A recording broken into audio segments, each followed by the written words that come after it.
that's been kicked in the nuts by fake news. Nobody knows what to believe. I don't know what I said.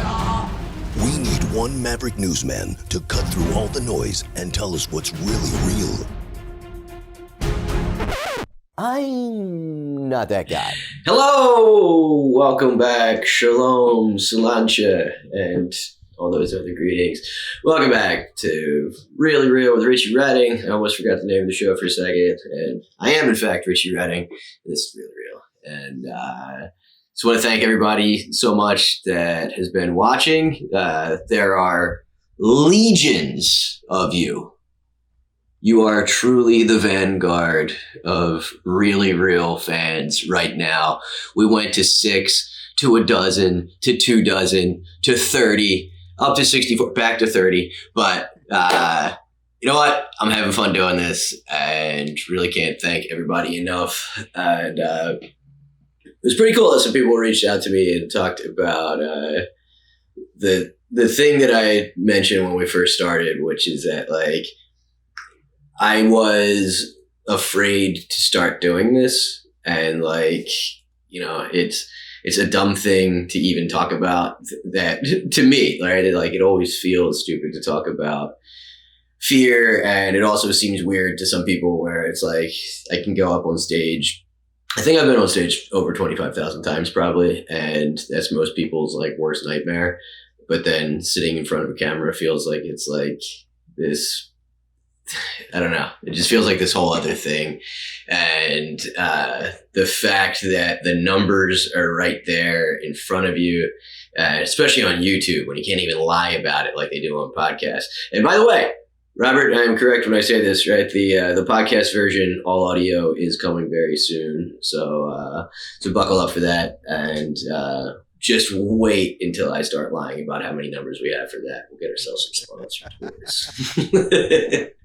1 million listens, 6 views, 1 million listens. But honestly, it's been super fun, and I love every bit of feedback that I get. Even the guy that gave it one of these. I don't know, who hurt you, bro? Who hurt you? It really is something. I don't know. What really is extra special though, Bobby, is knowing that if I just made a video of me, like, or just a channel with me just busting a nut on, like, a Sports Illustrated magazine or something, I would have at least 1,000 times more views right now.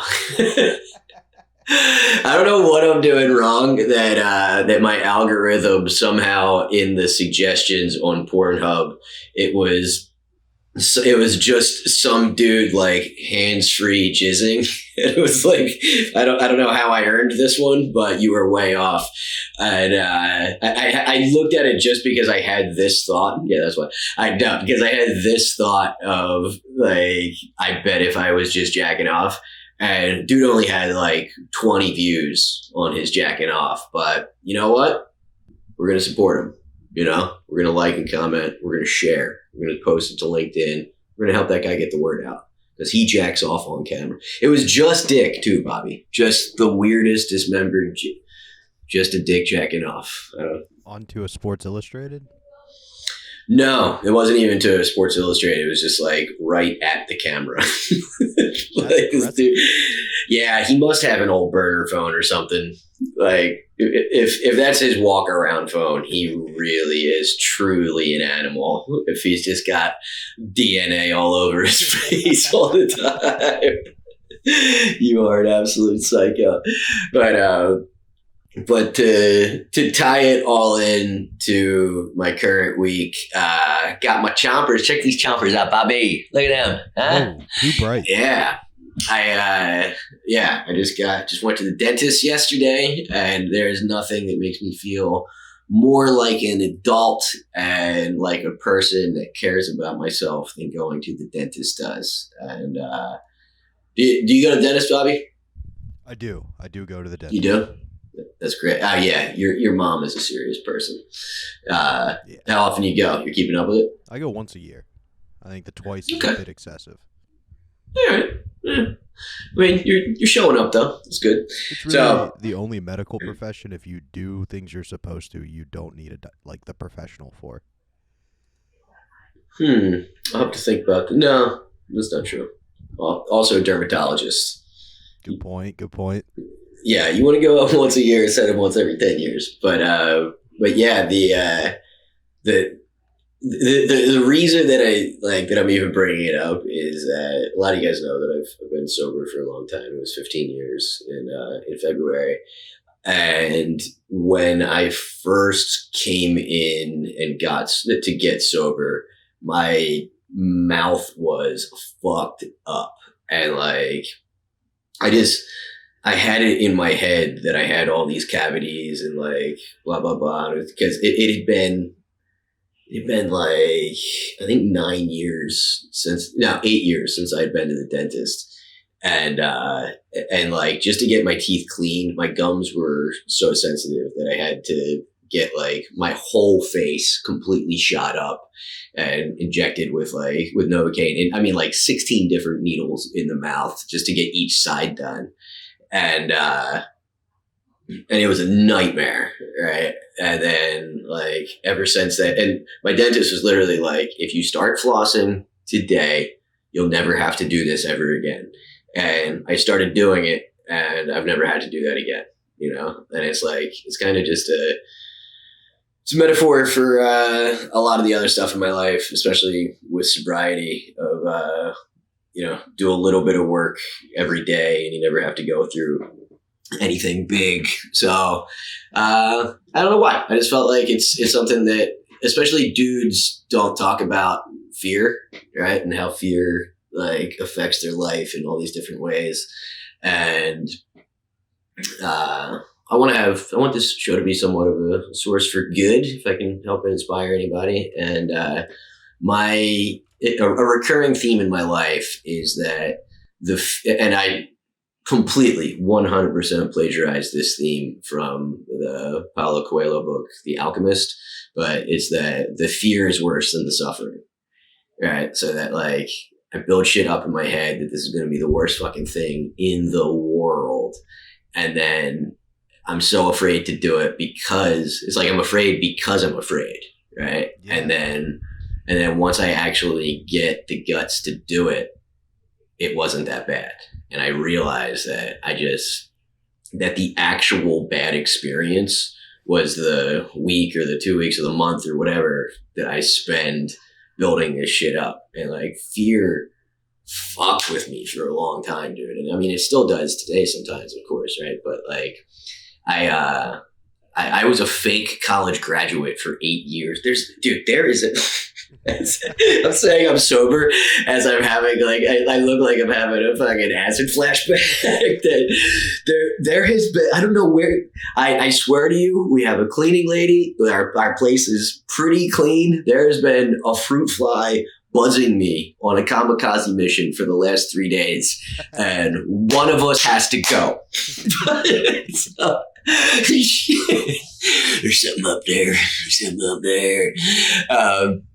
But no, dude, I was a fake college graduate for 8 years, right? Because I broke my leg my senior year during final exams, basically, and I took an incomplete. And I was supposed to just go back that summer and do it.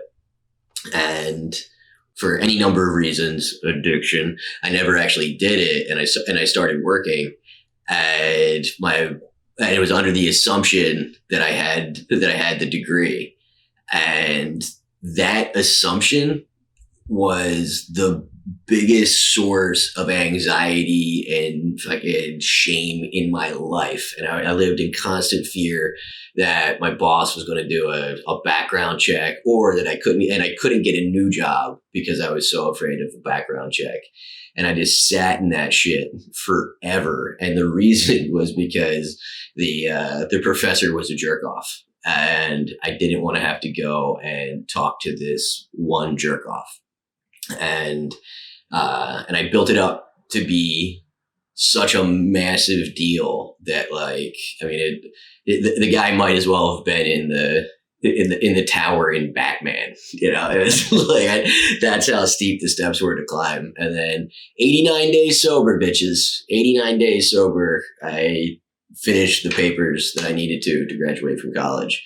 But I went and talked to the guy. I had like 30 days to do it. I went to talk to him and I told him what happened, and he fully was on brand. And I was, I told him exactly what happened. He's like, "That was stupid.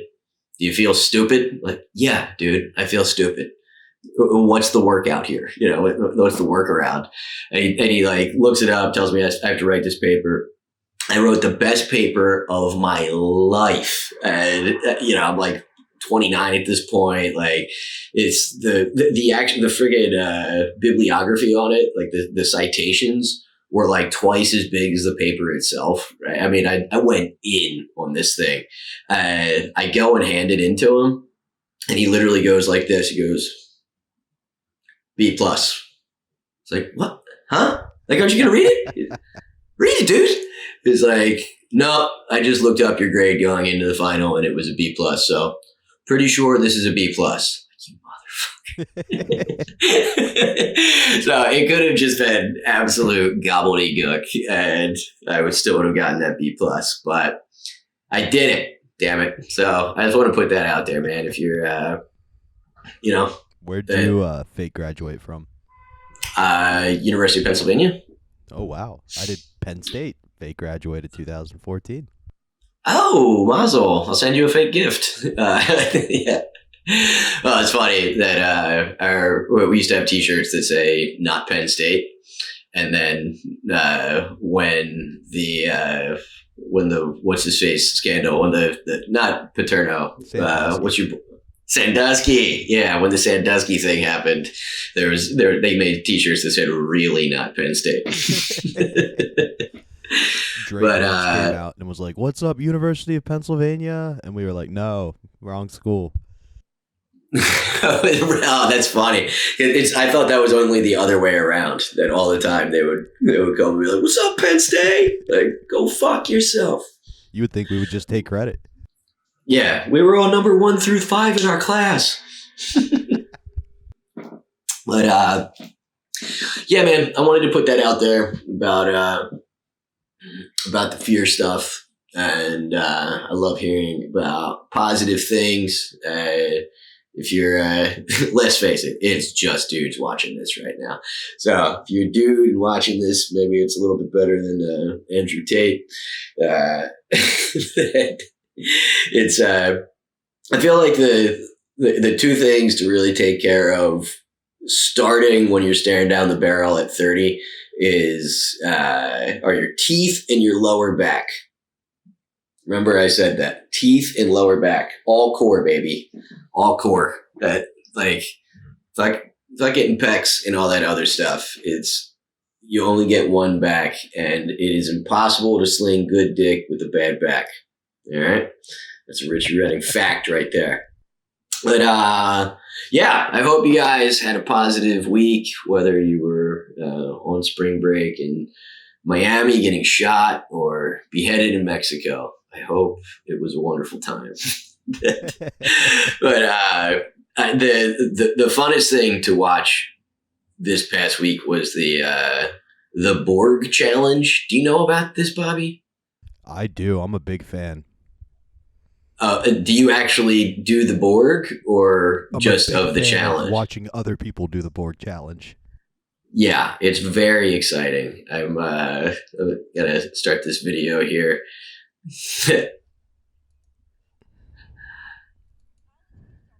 Captain Borgen, you gotta give it to her, is a great fucking name.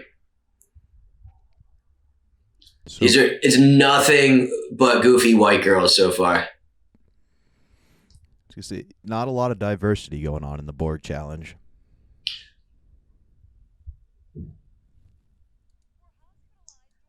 It could be a recipe for disaster. Get it? Yeah.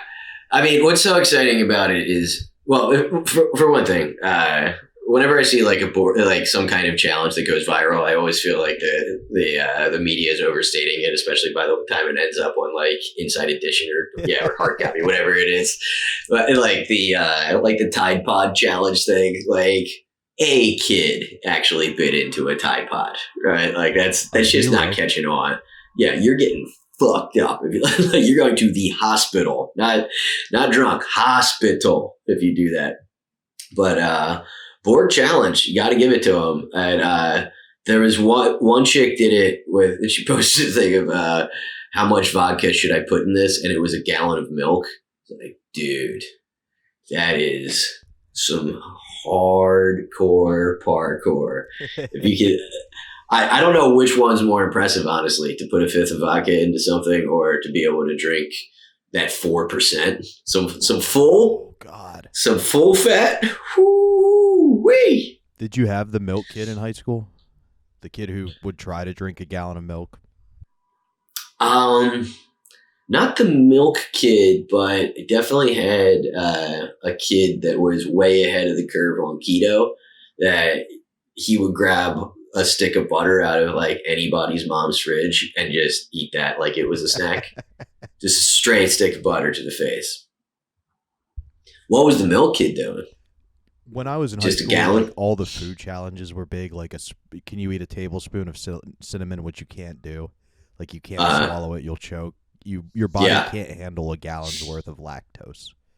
Like, you will absolutely puke. So it would be like every day after school, he would stop at Kmart, grab a gallon of milk, and be like, "Today's the day, boys." Set up a shitty VHS recorder, and then basically puke. Was he doing it like incrementally, like trying to get his weight up type of thing? No. Was there any kind of training program to it, or was it just like, I'm trying a gallon every time? It was, I'm trying the gallon every time until I puke. It was, somebody said I couldn't do this, so I'm going to. Dude, dudes rock so hard. Yeah. Like, I mean, it is impressive with the Borg challenge that it's these skinny white girls that are trying it. I mean, even the half Borg or the Borp. I feel like the Blackout Rage pint would be right. That's actually doable. A Borp, you could still hook up with somebody and they wouldn't be considered a rapist by today's standards. If, like even though you went to his house, like he would still, you showed up at 2 a.m. to fuck that guy. He's a rapist because you just Borged yourself. But and we're flagged and content pulled. But the challenge shit, there was a bunch of them in my fraternity that were very impressive. One of them was, and it was all like trying to eat or drink a frat house size blank. And it started with a thing of stovetop. It was like, shitty fake turkey night. And the one thing that he did right was stovetop. And I mean, it was enough to feed 30 guys. So it must have been 8, probably. Wow. Probably 8 boxes of stovetop. And there was like $200 on the table for a dude to eat that. And he did it, and reported that it was that the problem was the salt. It was definitely the problem. Like he was a rower, so he was fine with the carbs, but the salt really fucked him up. So he was up like forever because I think he made himself boot, but like you still just can't get that. Like the salt's gonna absorb. And then same day, a dude took I want to say it was probably like whatever the shitty metric equivalent is. No, it was probably a liter. Yeah, it was a liter of straight balsamic vinegar to the face. And that dude got incapacitated. And what's even more impressive was that he was like a 4th generation, like fucking Mayflower kid, and it was like $90. Like he didn't need the money at all. It was just pure dude power, just a plain old you won't, right? I mean, It's why Trump's running for president again. You won't, pussy. Oh, yeah? Hold my wife. And so, yeah, he took that to the face and then washed it down with booze. And he was sweating that out for like a day and a half, and his room smelled like fucking poison. And that was the second best one. The one by far that was the gnarliest was he was actually my best friend growing up, by the nickname of Mamu. So it's hard to explain how strangely preppy my fraternity was. That it was rich kids and rowers, and you know which one I was, right? But like we had to wear a suit like at least once a week, but often more than that. I haven't worn a suit since, but I was like running around in one when I'm 19 years old like a dick. But I mean, it was basically the evil preppy frat house from the 80s. In fact, Tom Wolfe wrote a book that it was called Saint Ray's, which was an homage to my fraternity. And he used to he actually went there and hung out like multiple times to like, just to like absorb this crazy preppiness.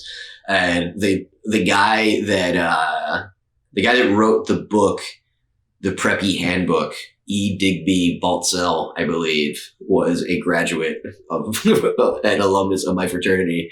I'm wearing a Wu-Tang AC/DC crossover with a sweet mullet, so that's about how well I fit in.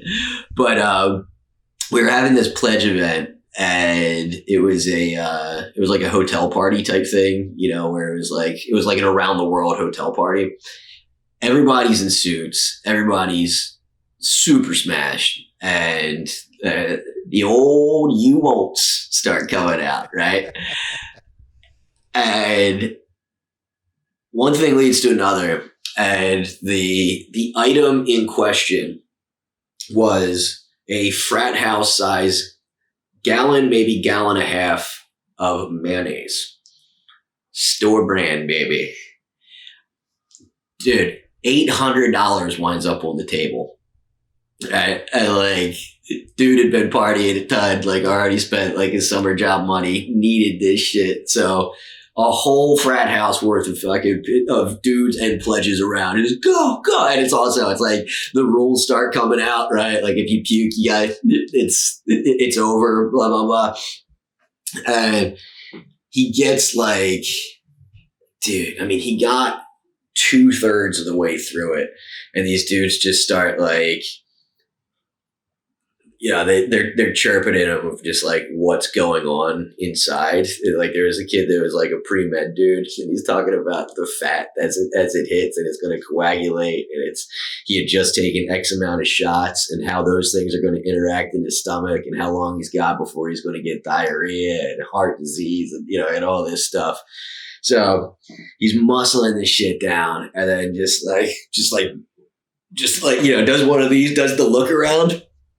And this is, I mean, it's one of the top 3 nicest buildings on the University of Pennsylvania's campus, right? We're in the library on the 2nd floor, and a sorority had just sent their pledges to serenade our house with a sweet little, some gay ass little sorority song. And one of the best looking guys on campus, while they're looking up at the house and singing, holding little candles, one of the best looking guys throws up this fucking, antique window. Just pukes 3/4 of a gallon of store-bought mayonnaise at him. Dude, when I tell you he was incapacitated, like, I mean, it was, I have seen people get roofied. It was the same effect as that. Like, he immediately crashed after that. And then it was finally like, we got to get this motherfucker home. So, like, a couple of the rowers, like, weekend at Bernie's him home. And he wakes up the next morning thinking that he's going to be like, thinking that he beat it, right? He's like, because he threw up a whole bunch, right? He's like, I think I got this. And he opens the door, and two of the other guys in the house had fashioned using wire hangers. They fashioned a way to have a thing of Hellman's just fucking swinging there when he opened his door. He opens it, makes eye contact with the mayonnaise, just immediately runs for the shitter again. Dude, it's the best. Frat House hijinks. Well, thank you for that. Yeah, you know what? Yeah, I was going to tie that whole thing in. I don't even know if I should know, but yeah, the Borg challenge is a reminder that you don't need to go to Mexico on spring break if you want to die right here in America. You know, we've got plenty of ways that you can poison your dumb ass right here. And I don't know. Have I showed you anything from the Taliban Twitter, by the way? Yeah, you've shown me a couple. It's pretty great. The Taliban PR department is so fucking funny, dude. Actually, I'm not even sure. Like, I honestly, usually I know if something's a parody account. I'm legitimately not sure if it's a parody or if it's real. But we can pull this up, Bobby, of this tweet. Our beloved brother, Miles Routledge, is doing fine. The Islamic Emirates of Afghanistan will never hurt their guests. Rumors of his arrest are being circulated by state enemies in order to harm tourism in our magnificent nation. Hashtag GDI, don't know what that means, will issue a statement shortly. And is this dude just hanging out with a couple Talibans? But this dude, literally, he's a young guy that just went to Afghanistan just to hang out, and now they can't find him. But somebody says, "Did you find him, brothers?" And they reply, "It's a fluid situation that we are not authorized to discuss. We can assure you that he is in good health and doing fine. We are hoping that the Interior Ministry will make a statement within the next 24 hours." In other words, we don't know where he is, but we guarantee you he's fine. That nobody has fucking buried him under under a tank. It's unbelievable, man. But yeah, I strongly suggest giving them a follow if you're not already. They are so damn funny. There's one that they somebody made a meme out of it, but it's the whole tweet is alcohol is homosexuals. We prefer water. Signed, the Taliban. And like so much of their shit is about like it's there's something about they had one that was like, we're the only nation that masculinity is part of our constitution. We are stiff and rigid, and we are all men. It's so gay. But all right, I want to take a swing over to Kamala's cringe corner. Did you get to see this one, Bobby? I did, just because I'm such a big fan of Paul Verzi tweet. Absolutely, as you should be. Come on, it's the best time of year.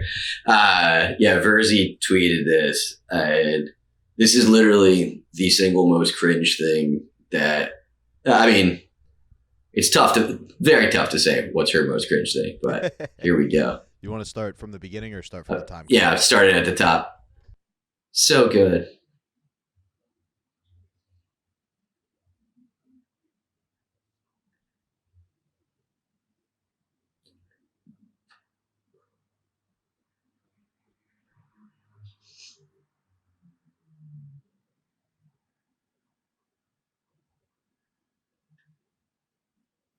All right, pause.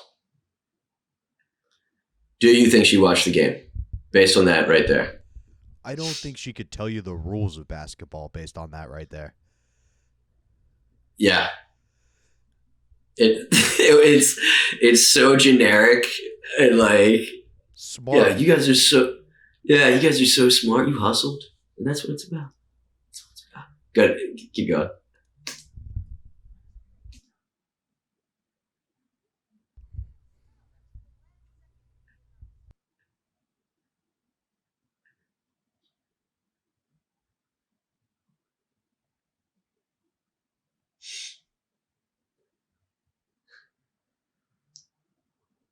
Ah.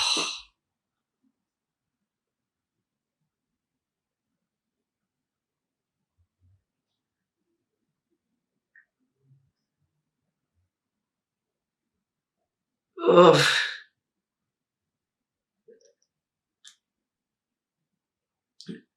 That she actually got a chuckle there is the most generous thing ever. Then take it, just take it to the 2-minute mark.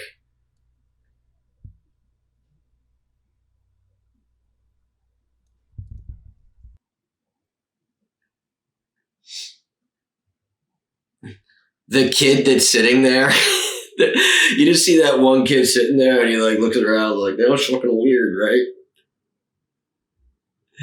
Can you see that, dude? But this kid right dude, here. Yeah. Can you imagine the only thing that you can say for it is that, so yeah, she offered them the thing that was skipped over was that she offered them a tour of the White House anytime, or at least for the next year while she's still there. But yeah, I'd like to tour the White House when they swear in the next president. whoever that may be. Right? Wait till you and your husband that the Democratic Party gave you at 54 aren't there. But I mean, dude, it's just so on point just how unaware she is at all times. The only thing good about it is that they didn't somehow shoehorn her into a pregame talk. That would be wild if these guys had to sit there and listen to her. Go out there and just be smart with your chins up and your shoulders back. You know, that's how you have to play, with your posture. Posture is what gets you through life. The fact that she's telling them to keep playing with their chins up after they just lost, isn't that the whole thing, that they're not going to play together? By 28 points. Yeah. Well, and also that's hilarious, but it's also very noticeable that she didn't say black. Right? It's like, this is excellence. This is such excellence. It's Howard. Bison are. Yeah. Right. Like, I mean, I don't know. You know, I feel like I have enough black friends that I can guess that it would not hurt their feelings if they said, like, this was black excellence. Right? I don't know. But here, let's flip over to this. There's Kamala's laugh has been a favorite thing of mine for quite some time. I gave you instructions where to start that up, Bobby. Yep, ready. It's from an Australian. So funny. It's from an Australian thing from 2 weeks ago. That the title of it is Kamala Harris's laugh is the biggest destructive negative force in American politics ever. Sorry. Yeah. We still working on that ad blocker there, Pablo. Yeah, I don't know what's happening. I definitely have YouTube Red, so I'm not sure why I'm getting ads. Oh, okay, player. You got us? Yep, ready. And... Well, hold on. Her laugh gives away the game so much. There's so many times. You have the cue point that I told you. Yep. There's like when they ask her like if she's going to I don't know if this is the same reel, but it's like, hey, are you going to go down to the border wall, to see the crisis? She's like, I'm not going down there today. It's basically like, there's a lot of Mexicans down there. At some point, somebody asked her if she was going to go to East Palestine. And she was like, I don't think so. Poison. It's a lot of cancer. But here, let's see it.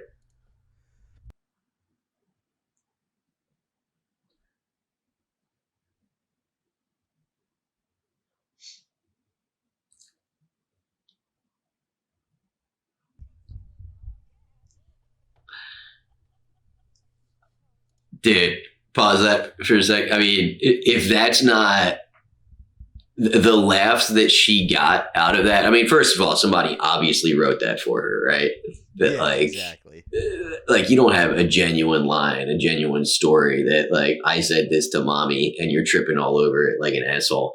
But that response is the View audience, right? Like to the egregious fucking like softball underhand claps that they're gonna give for that. Like, dude, you really have to have your whole human DNA reprogrammed to like support a cause to find any kind of humor in that. I mean, if you could genuinely laugh at that, you are one of the people. If you were in North Korea, you would be out there like crying balls deep in water as Kim Jong-un like pulls away in his weird Korean boat.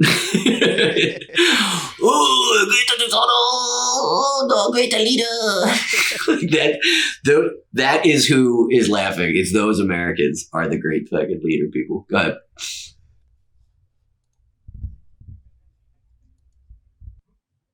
Scrub forward a little bit.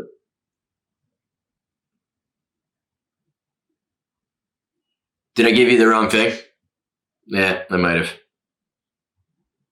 Well, at least I made people wait for way too long. That's what I shine at. It's yeah. We'll pull up some other stuff another episode, but that was such open mic joke energy. Of I have this premise, I don't know if it's gonna work, and then I better laugh so other people laugh. Yeah, I'm just gonna queef all over it. All right, so the big news, obviously, the Trump indictment that was supposed to be today. I got all dressed up. Nothing. I watched 15 Michael Rappaport videos where this guy said fuck 1,000 times, trying to get people riled up about his fellow orange nemesis that is going to get arrested. What a blue ball, huh, Bobby? Yeah, right? On both sides. Yeah. I mean, so I don't know. I mean, I think there's a lot to read into the whole thing. I mean, first of all, the fact that Trump truthed like, what was it, like last Thursday or Friday that he was going to get arrested on Tuesday means they've obviously been talking about it and it's been some kind of negotiated situation. But the watching the prep that they were doing yesterday, and I actually saw some of it because my dumbass got off at World Trade, but what were you the amount of nothing. I just happen to have one too many pressure cookers. But watching the prep that they put into this shit, dude, like, well, first of all, 36,000 New York City police officers had to wear their blues today because I guess you want to look your best if you're smashing a riot. I don't know the point of that, but how do you plan for what's either going to be nothing or the apocalypse, right? Oh, that's like, yeah, it's like, hey, you're cooking dinner for either 0 or 100,000 people. Like, have fun with that. Right? And like just the sheer amount of press that's been down there, and like the only kind of protest there was some shitty little like Republican college kid thing, but they so obviously want it to be a huge thing. And well, I mean, first of all, like if you actually are willing to violently protest at this point, you are a wild boy, right? Like, because he says so. Like, if that's your shit and you haven't learned the lesson, it's unbelievable. And part of me thinks that the reason that they pushed it back is now they're saying that he'll be officially arrested Wednesday or arraigned Wednesday and then surrender next week. But I honestly think that they're just giving Trump supporters a chance to get here because everybody who was at January 6th can't fly anymore. Right. So he's got to arrange for everybody to get on a bus or something so that they can come and do something dumb again and fucking walk into it. But yeah, dude, it's just so weird. And I mean, part of the thing that's really surprising about it, other than the fact that they're relitigating the Stormy Daniels thing, which seemed like it was a bullet that he dodged, is that on a more grand scheme than anything to do with, with Trump, Biden, Hillary, any of that dumb shit, is that like, it seems like there's always been a tacit agreement that you don't go after the last guy, right? Because every single president has done something that violates the Constitution. I mean, and I think there's just so many, and they're so in your face, and he was telling you about it constantly that it's like Trump's biggest enemy is Trump, probably, just being so confrontational all the time. But like, Nixon definitely could have gone down if they wanted to. But one of the biggest reasons that they didn't do shit about Watergate was because at least half of the guys that went into the Watergate hotel worked for the CIA, right? So like there's always been these situations where like in order to take down a president, you'd have to muddy up so many other people and so many other people that still have, a lot of skin in the game politically. And I think Trump is just out over his skis so much. And also just like lived like a New York real estate tycoon for so long that there's just so much more shit out there that he can get popped for.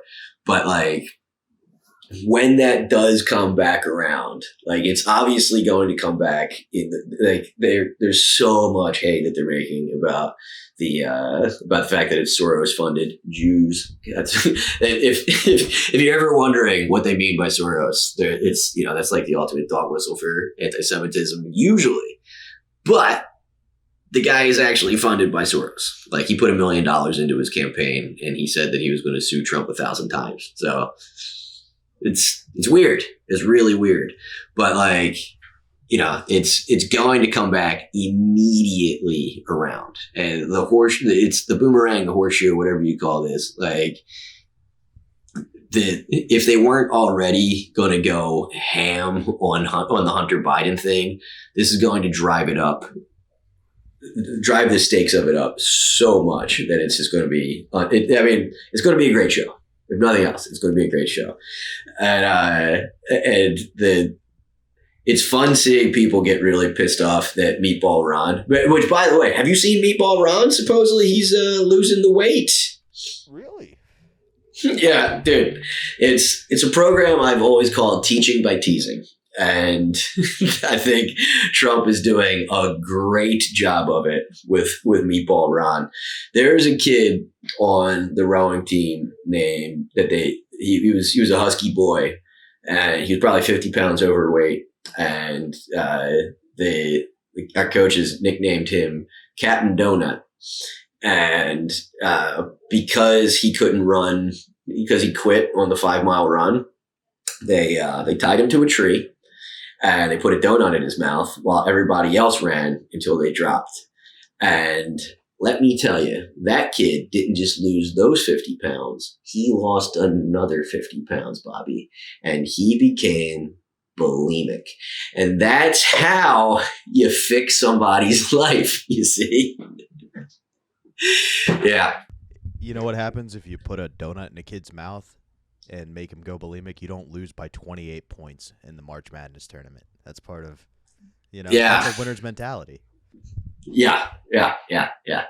He lost 100 pounds, needed to lose 50, but He went away to a sanitarium. He came back, and as far as I know, he is back on solid foods. So that's good for you, Captain Donut. Yeah, but no, people are pissed that Meatball Ron. They're saying that he's pushing out because it's like on one hand he's doing the Soros thing, saying it's the Soros backed, weaponized DA, whatever. But then on the other hand, he's like, well, any payment to a porn star. All right, nerd, whatever. This is not the party of purity anymore. This is the party that grabs pussies and it's okay to fuck a porn star. Right? But we follow the real life Jesus. We hang out with whores and we get drunk a lot. All right. It's a party over here. I don't think Trump drinks though, does he? He's sober, he says. He is, but he keeps a lot of people around him. Like Kodak. Fair enough. Is one of my favorites. he's just like sipping scissor. Dude, that stuff that stuff is crazy expensive, by the way. Have you ever the prices of lean? It's like $1,000 for a pint of it or some shit. It went from just being stolen cough medicine to like a legit like designer drug now. My brother played football in college, and they would all have to quit smoking weed because they would get piss tested. But the college, if you had a cough, would give out cough syrup with lean. And then his senior year, they stopped. With the promethazine? Yep. And his senior year, they stopped because they figured out what everybody was doing, and they found out what street prices of promethazine were. They were like, fuck that. Dude, one of the best athlete arrests ever was Janikowski, the big Polish kicker. He got pulled over with I think it was multiple 2 liters of GHB. And I don't know if you've ever done GHB, but literally a cap is a dose. And some guys will take 2 caps at once, but you got to be a hammer to do that. My man said it was for personal use. I mean, that's an entire rave worth of GHB. And he said it was personal use. And they were like, we kind of believe this big Pollock. for whatever reason, we got to believe you. But back to the Trump thing. Is that here's the best bad take that I've seen on the entire internet, which is from hot take maniac Weird Mike Cernovich, as the guys from Chapo Trap House call him. So this was his tweet. Easiest win that DeSantis could take right now is to do this. Then it's a quote. Donald Trump is a citizen of Florida, our Soros-funded district attorney who has allowed anti-Semitic violence to send New York City into a state of anarcho-tyranny is allegedly seeking to take Trump into custody on spurious charges. I am prepared to exercise my lawful authority as governor to examine the legality of any extradition request, to ensure that no citizen of my state will have his rights violated by vindictive prosecutors in other states. The piece of that's wild. It would be a win if he basically said, here's why it's such a win also. So if he said, as governor of Florida, I'm not going to allow you to extradite Donald Trump from Mar-a-Lago, right? So that makes him a G. First of all, right? That's him fully backing Trump, but it would also completely paint Trump into a corner where he's not allowed to leave Florida, right? It would basically be what the suit. Yeah. It would have been so smart if he did it that way. He said, over my dead body, we're going to use the full legislative blah, blah, blah, the weight of our entire legislative body to make sure that you can't extradite Donald Trump. So he can't campaign. It would be the equivalent of the civil suit against OJ. Do you know why he's where he is? No. So he spends all of his time in either Vegas or Florida because they have, I forget what the rule is called, but they have these rules where your money is protected from frivolous civil suits.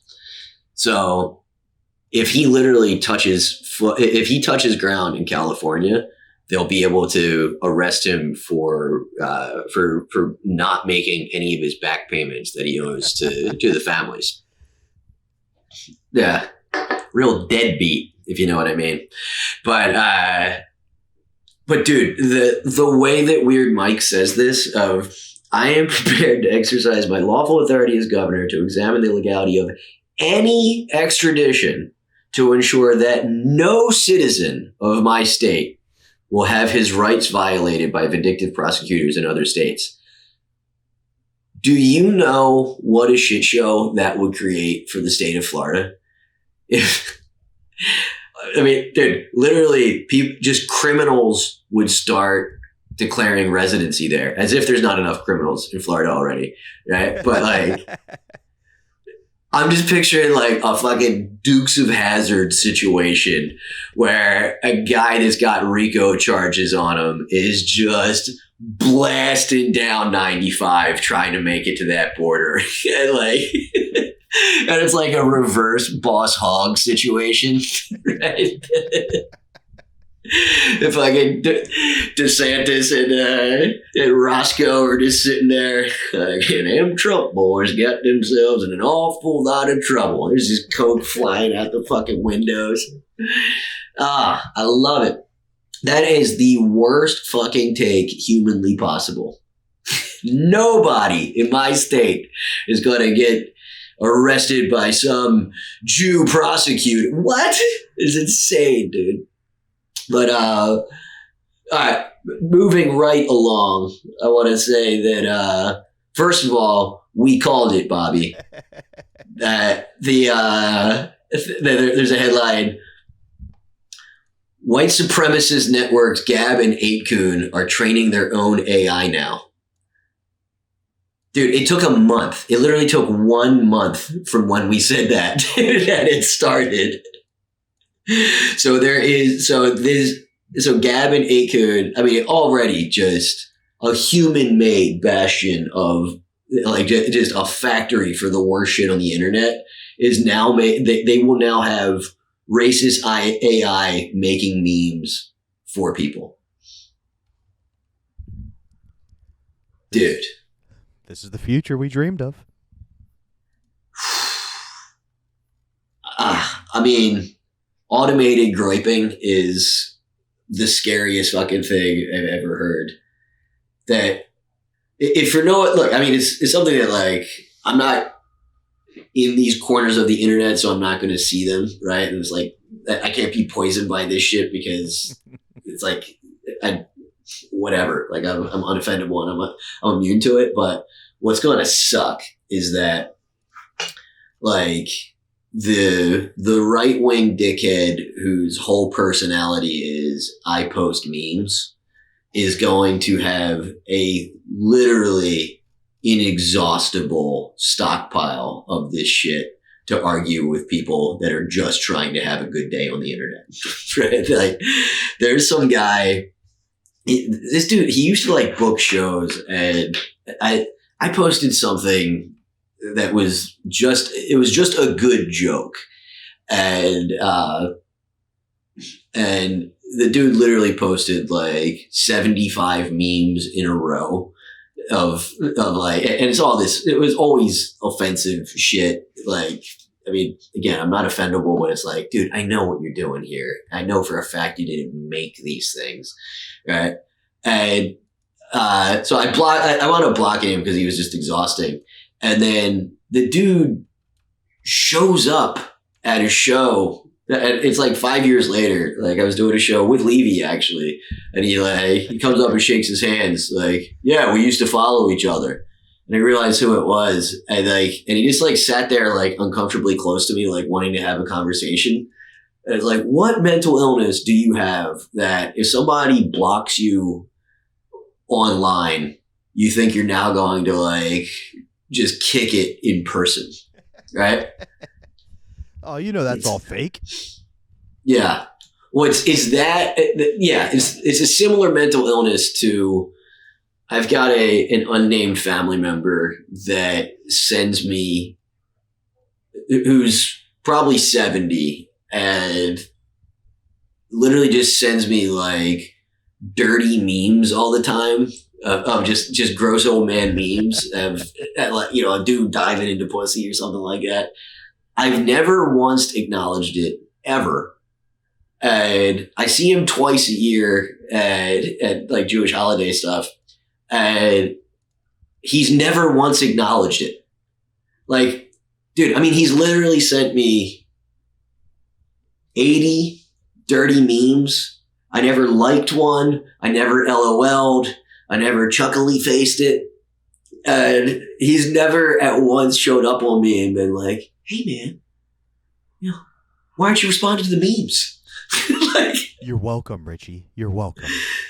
Yeah, but it's such a specific, like, memer mental illness that it's up there with. I mean, it's I guess it's really like the modern equivalent of just a chainmail, right? But like of somebody that sends you a chainmail once a week and then doesn't acknowledge it when you see them. Like, what the fuck are you doing, man? Did you win did the lucky dog give you the cash that you sent me? Yeah. Did you ever meet that Nigerian prince?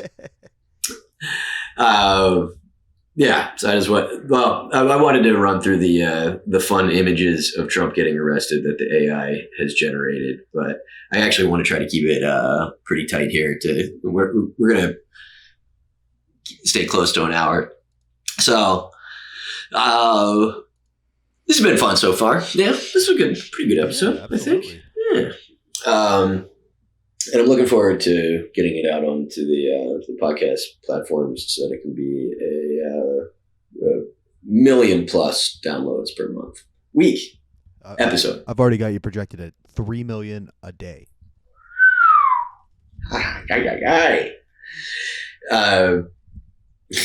Can we go out with a montage of Kamala laughing? Yeah. But no, we don't have to. I don't need it yet. So I wanted to tell you about a very weird experience that I had yesterday. And so I told my group therapy about this, which is that, you know, part of there's a bunch I mentioned earlier that, like, you know, I do the work and I've done the work of getting and staying sober. And part of it is kind of, you know, setting the record straight with anybody that you've done any wrong to. And the ones that are tough are the ones where you've done something, but they've also done something. Right. Yeah. And the one in question was like 90-10 them, me. And I had been in I'm going to keep this as vague as I can, but I'd been in but we'd done a video project together for like over a year where I wrote all this stuff and then we funded it. Like, me and this other guy basically funded it, and then we were all in it, but I really wrote it. And it was a lot of butting heads and trying to figure out, you know, back in the days of tapes, how to get this thing edited. And the third comic, we'll call him Stevie. Let's call him Steve. Yeah, Steve. So Steve is like, I'll get it edited. He just takes the footage, and then the next thing we know, releases a DVD starring Steve with no mention of old Richie Redding. And then on top of that, when I asked him about it, he got like really physically threatening and shit and intimidating with me. And then on top of that, tried to character assassinate me and tell all these guys at the Laugh House that I was racist. And this was after allowing him into my family's home and getting him a job for a week so that he wouldn't have to go to jail for missing child support payments. Right. And then, like, somebody tells me, it's like, hey, you know, it was Toure. It was like, hey, just so you know, there's some weird shit going around. Like, get in front of this. And he helped me to dead that. But, you know, so talking about swallowing pride was that I had to make this amends. And there's an old saying that expectations are just premeditated resentments, right? So because I was new to this game, my expectation was that I was going to say my piece and then you would say yours, right? So I was like, hey, I know I was hard to deal with during that time and I was a hard head and, it couldn't have been easy. So I'm sorry about that. But I'm like, in my head, I'm like, your turn. And he just goes, that's what's up. Like, cool. And that was it, right? But, all that mattered was that my side of the street was clean. And it doesn't mean that it's like a big part of it is like, swallowing your pride in doing that doesn't mean that A, that you're going to grovel, or B, that this person is back in your life. Right? It's still, fuck that dude. It's like the end of Boy Named Sue. If I ever if I ever have a boy, I'm going to name him Bill or George, anything with Sue. I still hate that man. But, so I told that story yesterday, and later, that 5 hours later, we get an Instacart delivery, and it's the most botched Instacart delivery humanly possible. It was like the only thing that was like none of it even rhymed, right? That like the closest thing was that I asked for a strawberry yogurt and I got like a gallon of strawberry ice cream. Like that was, and then there was like 25 things missing. So I'm just like, son of a bitch, right? So I tell Lisa it's all fucked up, and I get on the Instacart app, and there's a knock on the door, and I go and open the door, and he goes, Richie? And I was like, Steve? Yeah. He goes, I gave you the wrong order. I was like, yeah, you did. Let me get this stuff. And he like comes in, and it's just, but I was just like, wait, what the fuck? Because this is a Philly dude, right? And it's here. So it's like that, just seeing people out of context geographically is weird, like seeing your teacher at the mall type thing. And, like we figure out, well, and also like he doesn't have the list of what he had given me, and it's all just mixed into my fridge. So it's like a whole to do. And it was a girl's name that was on the thing. So it's like, wait, none of this makes any sense. But then it was like, I quickly kind of calculated, it's like, you're doing this either with your girl or you're doing this probably as your girl so that you don't have to pay, you get paid under the table and you don't get hit for child support on this shit. He left, and it was just the weirdest, kind of, is it odd or is it God type of moment. But it was also that like, and the reason I'm bringing it up on this episode, because I talked earlier about like doing that work and like kind of facing fears and shit like that, was like, I was given a situation by the gods that it could have been like 1 star, and it was like, I'm in such a place of neutrality about that dude. I mean, it's 15 years later or whatever, that I was just like, no comment on it whatsoever in terms of like, any kind of like customer feedback. And look, dude, there's dignity in work and all of that, right? And I'm not putting down doing Instacart to fucking do Uber, whatever you have to do to get your hustle out to do what you have to do is great. But if you run back what I said, he said, it wasn't, I'm sorry I did this, right? It was just like, oh, I did this. You need to give me that. And like, that is exactly the kind of shitty attitude of never being wrong. And I'm sure he went to whoever my neighbor was, because he came back like 5 minutes later with my groceries. I'm sure he didn't apologize to them. and just never made things right with anybody. And it was like, I don't know, man. I like can't quite put like a perfect bow on it, but it was just such a stark example of not being humble enough to admit that you're wrong, not being a person that's present, not being a person that cares about what they do, you know, or takes pride in doing something right. And, you know, when that happens, you go around the world just fucking people's orders up, and you're always going to be taking orders, right? Because no, seriously, dude, there's owners and there's employees, and it's like that's somebody that does not take ownership over anything they do. So it was very weird, and it all just felt very I'm saying very too much, but it just felt like proof of doing the right thing, one little thing at a time.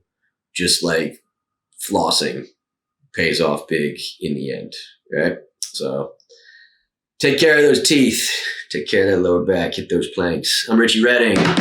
That's really real. Number 5 in the can. I'm terribly insecure, so please tell me that you like this. Bye. That wink stunk. That wink stunk.